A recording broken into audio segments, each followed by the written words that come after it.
everyone, my name is Michelle Benicurve.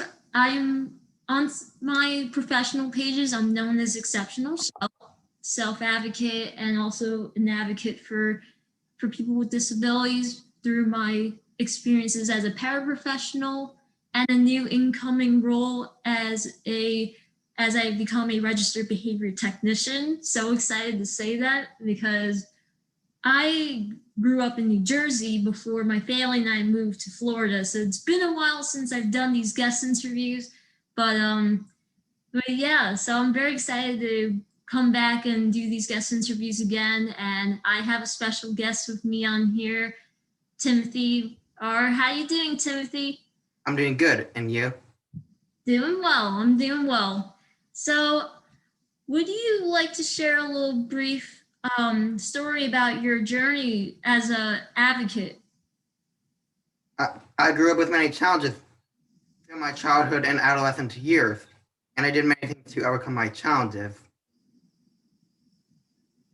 And I became an advocate because, like, when I was in high school, I struggled to fit in socially by regular ed students, and I wanted to hang out with them and be their friend, but they would not give me the chance because I was autistic.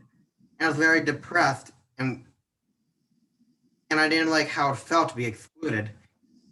And I wanted to educate the regular ed students how to communicate with people with autism and for them to have simple knowledge about what autism and disabilities, how it affects people, for them to learn about disabilities the same way we learn about other subjects like math, science, or language arts. Yeah, exactly. And I feel like a lot of it has to do with the idea of the importance of inclusion, which actually leads me to my next question for you is that what is inclusion or even disability inclusion to you and I know with Timothy with you that you are known as tips for inclusion. What got you into that and what does inclusion mean to you?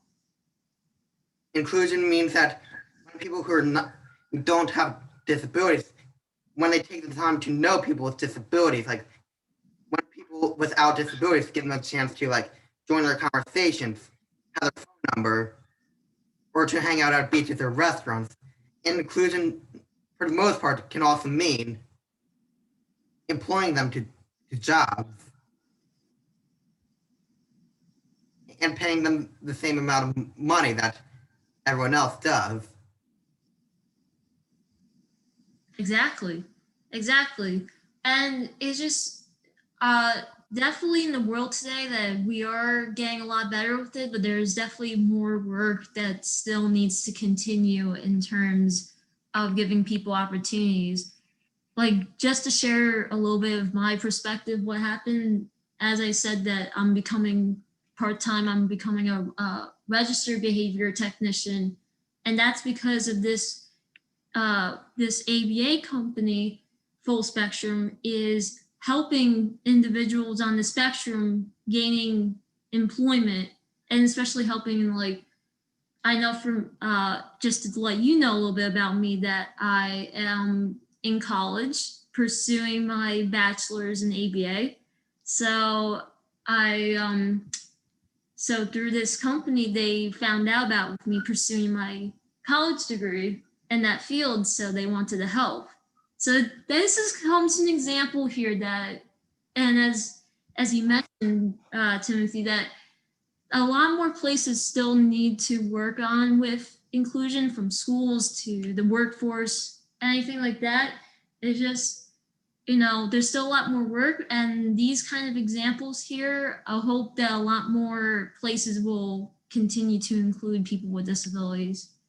So that was a great point there. So Yes. can you tell me more about with tips for inclusion? I also know that you're a keynote speaker, which is awesome. I spoke for many conferences in school districts. Like I spoke to conferences to like professionals, caregivers to people with disabilities, or teachers in different school districts about having me speak. And I got the chance to speak to my local school districts in Millstone and Allentown, New Jersey. And I spoke to children prior to the pandemic, and they had a lot of good questions about autism and disabilities, like what it was like for me growing up, or how we can include someone with a disability. And I got a pamphlet that I published. This is my first publication that I did in November 2018. Good influence to people with disabilities. And this is the inside, which teaches children 10 steps how to include people with disabilities. And on here, it has the introduction and all and my outlets to my website and social media. And this is my book right here called Timmy's Story, a story about autism and friendship. This book teaches children about this boy named Timmy. The difference is because he has autism, like his STEMs and sensory sensitivities and his special interests, and teaches them how to include them too.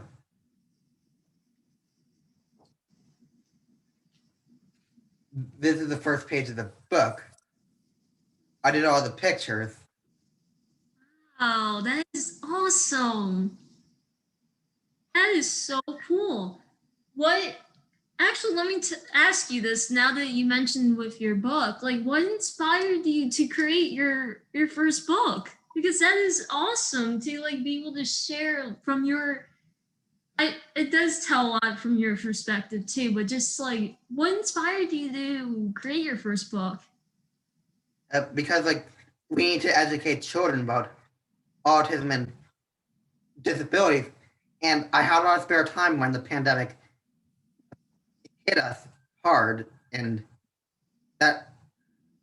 my mom suggested that a book would be like a good way to make money and get my work popularized too. Like, Yeah, absolutely. Not only you're helping yourself, you're helping others. That is such a great way to, with getting the world to like, especially with children, because that's my main experiences. Like my full-time job is being a paraprofessional, and I mainly work with elementary school children, and just for children, especially nowadays today versus from like uh back in like your childhood, my childhood, I feel like that a lot more kids are like just become are like so aware, and this is like the good time to be able to teach this stuff like this, like to teach what inclusion's about, because then that way it becomes, as they grow up they'll understand how what other people feel and like what they go through. So that is such a great way right there to show that through your book and through your keynotes speeches and stuff.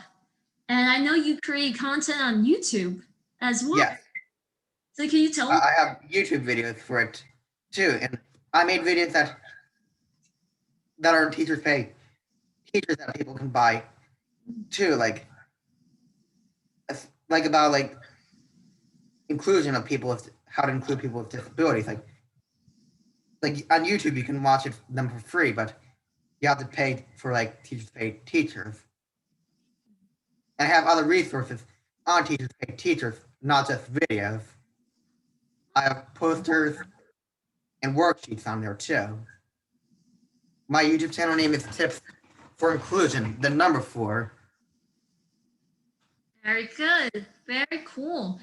So just for everybody to know, make sure that you follow Timothy Tips for Inclusion on social media and YouTube. So that is awesome to hear that. Before we wrap up this great interview, I wanted to ask, I asked this to all of my guests, but for being an advocate yourself, is there any advice that you want to give to other autistics? Don't give up on your dreams. Exactly. It's so important to just, Keep reaching for the stars. yeah.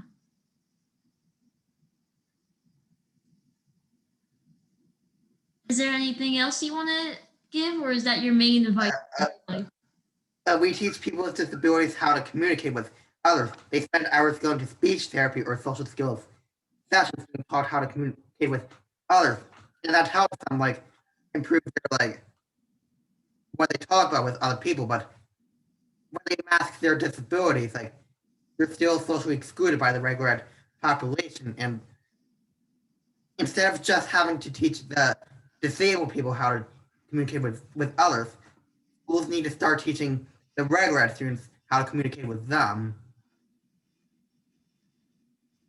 Yes, absolutely. Absolutely. Like just to be able to there's like I know personally myself that I've been through a social skills program myself, but just to be able to expand that in the general ed classrooms is so important because that way they understand how to communicate with people with disabilities. So that is a very good point there.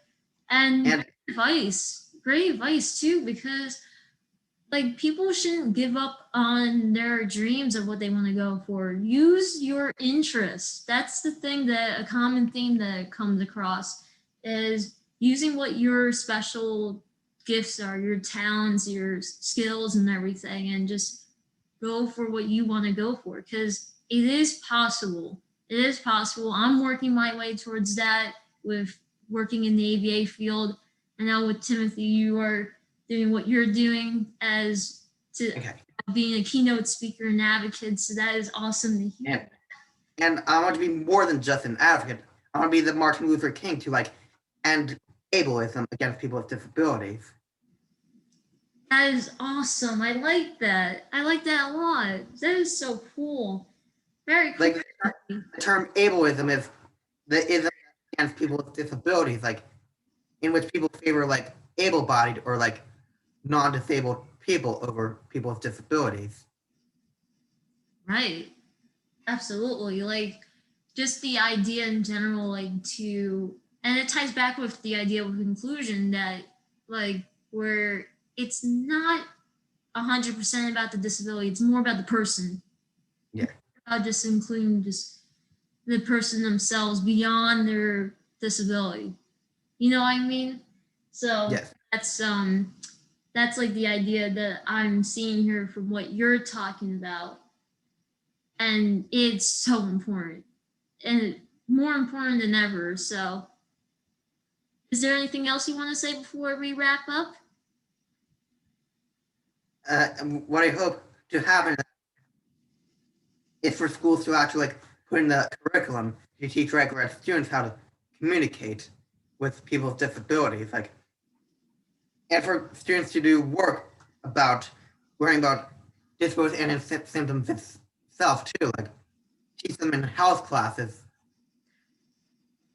That is a good idea. That really is a good idea. And like health classes too, like just to, with the idea of just of communication. That's like the big main theme that I'm getting out of this is just the idea of just communication in general to talk to people regardless of living with this a disability or not, just to keep on communicating because it makes the world better, you know?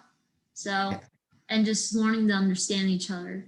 So that's a really good point there again. And Timothy, I want to thank you so much for coming on and sharing about yourself and just what a great topic we talked about with inclusion and everything. So I thank you about that. Thank you for interviewing me. Of course. Of course. And just for everybody to know, make sure that you follow Timothy on his social media as Tips for Inclusion. Remember the number four, not the FOUR or FOR. And also make sure that you follow me as Exceptional Shell. I'm on Facebook, Pinterest, Instagram, Twitter, TikTok, you name it. I'm on all that. Plus on my YouTube channel that I have all these guest interviews. So make sure that you follow me on there. And finally, on my blog website, The World of Autism. So thank you and have a great day.